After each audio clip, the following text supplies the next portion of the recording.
Kakashi vs Gojo is not even close. Even Gege has admitted that Kakashi is stronger than Gojo, that Gojo is not on Kakashi's level. So this video is not gonna be about who wins between Kakashi and Gojo, rather it's gonna be what version of Kakashi is needed. So let's get started with speed. For Gojo we have the fact that he's not all that fast whatsoever. For example, Geto, who is not much weaker than himself, is already unable to react to a bullet. He is unable to see a bullet coming.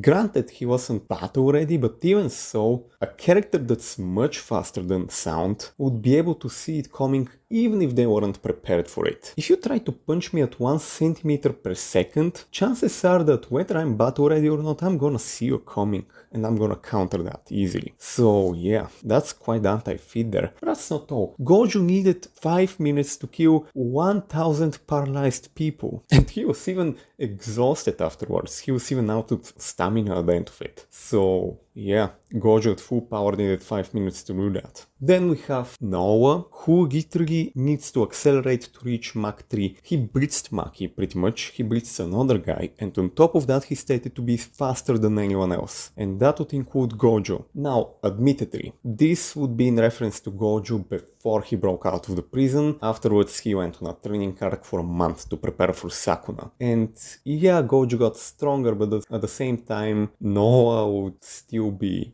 faster than Sakuna himself, and Sakuna was still able to keep up with that same Gojo. And that makes sense because the verse has absolutely no good feats whatsoever. We can use Hakari dodging a lightning, however there is nothing in the show to ever suggest that this is as fast as a normal lightning. But if we were to say it's as fast as a normal lightning, we can highball Gojo to Mach 500 to 945 depending on how we calculate it. And of course there is the recent thing about the electromagnetic waves. However, Sakuna most likely aim dodged it, considering the fact that he failed to dodge a lightning and sound in the same chapter. So Gojo's speed would really be supersonic, maybe hypersonic, and if we highball him, and I mean really highball him based on a literal assumption about an attack that's never stated anywhere, we can possibly get him to massively hypersonic.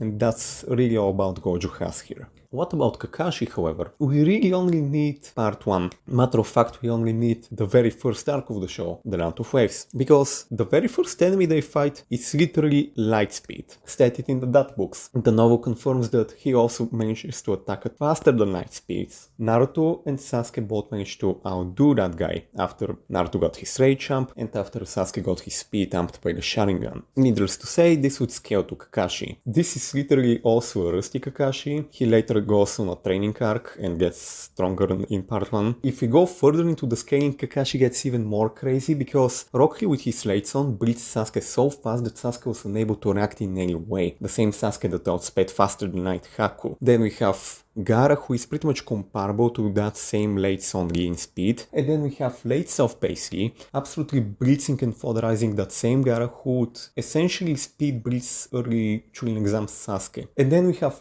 late self Lee with the gates, who gets dozens of times faster. And then we have Guy, who is even faster than Lee. And then we have Kakashi, who is directly stated to be comparable to Guy. So yeah, Kakashi can arguably be scaled dozens of times above a guy that can blitz a guy, that can blitz Sasuke, who can outspeed Haku. That's the level of speed we're talking about here in Naruto. We even see base form leaving shadows behind, which would require him to move faster than light can hit, the shadow. So yeah, this is quite consistent here. So which version of Kakashi is needed to beat Gojo in speed? The rusty Kakashi from the first arc is all you need. What about power, however? Sakuna could vaporize buildings and possibly even city blocks. Jogo managed to create an earthquake, both of which are impressive city level feats, or small city level feats rather. That's about all the verse has, however, because it has no real destructive feats. We do have Jogo creating a mountain of iron, but this does not scale to Gojo. This was a domain expansion, and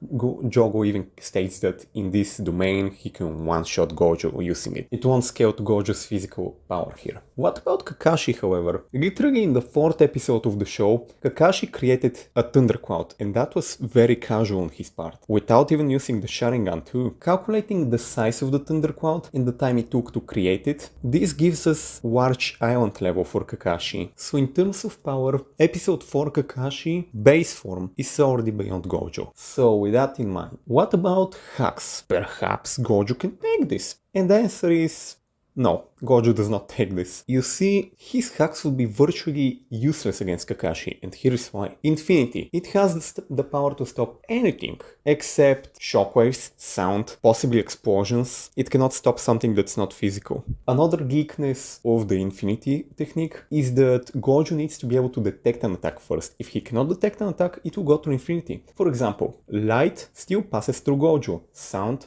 still passes through Gojo. This means that Infinity does not block out everything. What it blocks out is something that he can detect and determine to be a threat. If an attack has no mass or no cursed energy, that attack will pass through. Furthermore, if the attack is too fast for Gojo to detect, it would still pass through. Now, people claim that Infinity is always active, but that does not matter. Infinity still needs to be able to detect something. Automatic does not mean infinite speed. Automatic does not mean omniscient. Automatic is simply Gojo's subconscious. So as long as you're faster than Gojo's subconscious can detect you, or your attack is so small or has no mass or cursed energy, meaning that Gojo cannot detect it, sense it, see it, then by extension it will go to Infinity because Gojo cannot target it. Infinity is very easy to overcome. All you really need is to be significantly faster than Gojo, and Kakashi already scales above people that can blitz light speed, and Gojo's maximum, if you highball him, is lightning speed. This is actually quite a massacre. Kakashi would easily go to Infinity. Furthermore, as we've said, it does not block out shockwaves, so a single water dragon is all Kakashi really needs. It may stop the water dragon if Kakashi is holding back his speed, but the shockwave would still go through, and that would murder Gojo in one hit. Land to face Kakashi can already easily go to Infinity.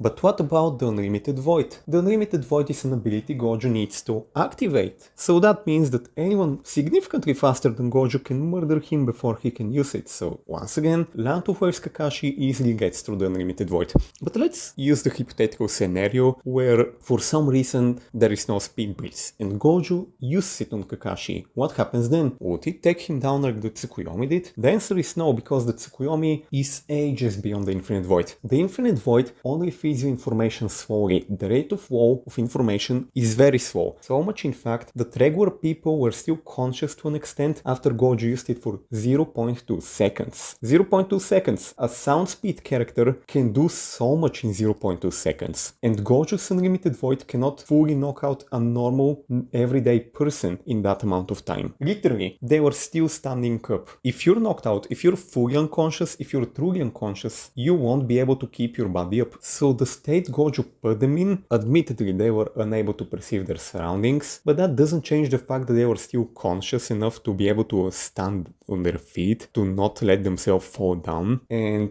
yeah, that means that they weren't fully unconscious. And well, there is text below the panel, which kind of makes it seem more impressive than it is. It really gets contradicted by the very fact that not even a single person was knocked out by this. Even on the same text it stated that the 6 months worth of information for 0.2 seconds is just an assumption and that it's not 100% correct. So from all we know, it could be very off the mark. It was never tested, it was never proven, it was never shown, and what's shown is that not even a single normal person is knocked out by it. Even if we wank the Unlimited Void and we say that it does indeed feed you 6 months worth of information in 0.2 seconds, do you realize how slow this is for anyone that's faster than a normal human? Against characters that are light speed, that can literally move millions of miles in a second, that can literally throw a million punches in a second. Because 0.2 seconds for 6 months worth of information may be a lot again to a normal person or somebody that's not very fast. But light speed characters can act way before the information flow becomes an issue. In fact, a light speed character can already throw a technique, throw an attack, or teleport away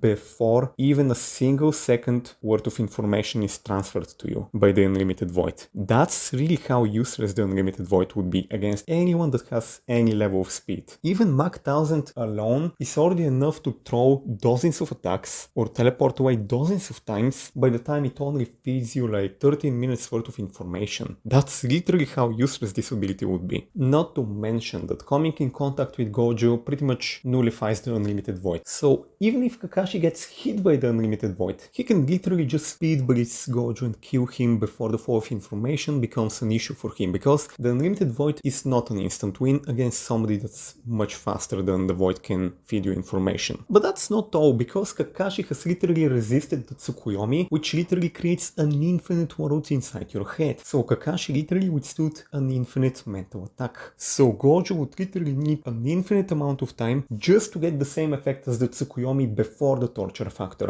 Because what put Kakashi down wasn't even the Tsukuyomi's infinite world that was created in his head, it was the torture that came afterwards. So Kakashi can easily withstand infinite information, which Gojo would literally need an infinite amount of time to feed you. And even if you assume that he won't counter Gojo for whatever reason, we only need part 1 mental resistance Kakashi to be able to conclude that even with an infinite amount of time, Gojo would be unable to do anything to Kakashi with the Unlimited Void. Kakashi would literally be reading each of Paradise in the Unlimited Void and he would be fine. As for hacks himself, Kakashi has a lot of hacks like the Kamui, which would bypass the Unlimited Void because Kamui is not an ability that travels. Gojo's ability only works on things that traverse space, but Kamui literally spawns whenever Kakashi wants it to spawn, so it's a hard counter to Infinity and it's a one-shot kill. But we don't even need it, as we've concluded he can already bypass it even with part 1 speed alone. Even with 1 to 3 speed, he can already counter everything Gojo has. And then we have also the Shadow clones, which create pretty much clones on par with the original in terms of speed and power, so Gojo is even more screwed. Like Kakashi can do that even in part 1, even in the Land of Waves. Raikiri, Chidori, Fire style, Water style, name it. Kakashi has pretty much all sorts of stuff, but again, he doesn't need it. And there is also Kakashi's Genjutsu, so he can easily knock out Gojo with a mental attack. So yeah, Gojo has nothing to counter Genjutsu. And in terms of experience, Kakashi is hailed as Konoha's most skilled shinobi. He's hailed as being on par with Might Guy, and Might Guy is pretty much taijutsu user that's shown way more than Gojo has. Gojo literally only bullies on the weak ones. Literally every single fight he's fought was him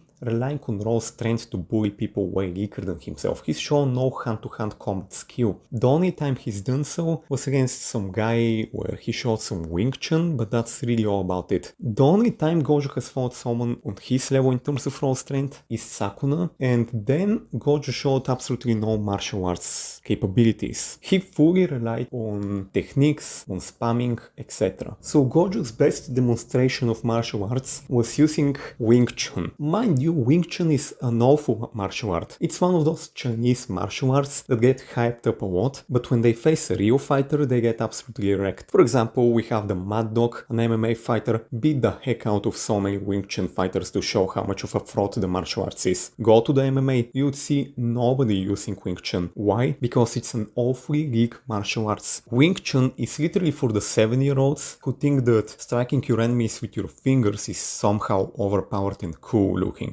Meanwhile, Kakashi has consistently fought and held his own against enemies stronger than himself or as strong as himself. So in terms of skill, Kakashi is once again way above Gojo. In terms of experience, Kakashi is way above Gojo. So is there any category that Gojo takes here? Maybe, and I mean maybe he takes stamina against part 1 Kakashi, and even that's a big maybe, because Kakashi was literally able to withstand being stabbed for 72 hours. That's a hell of a lot stamina game there. Gojo in comparison was heavily out of breath after fighting randoms who were unable to fight back, after striking randoms for 5 minutes. And I mean heavily out of breath. Meanwhile, Shinobi in Naruto can fight for days without rest. So even the average Naruto Shinobi would already have more stamina than Gojo, to be honest. Literally, introduction arc Kakashi already destroys him. So this is it for this video, and see you in the next one.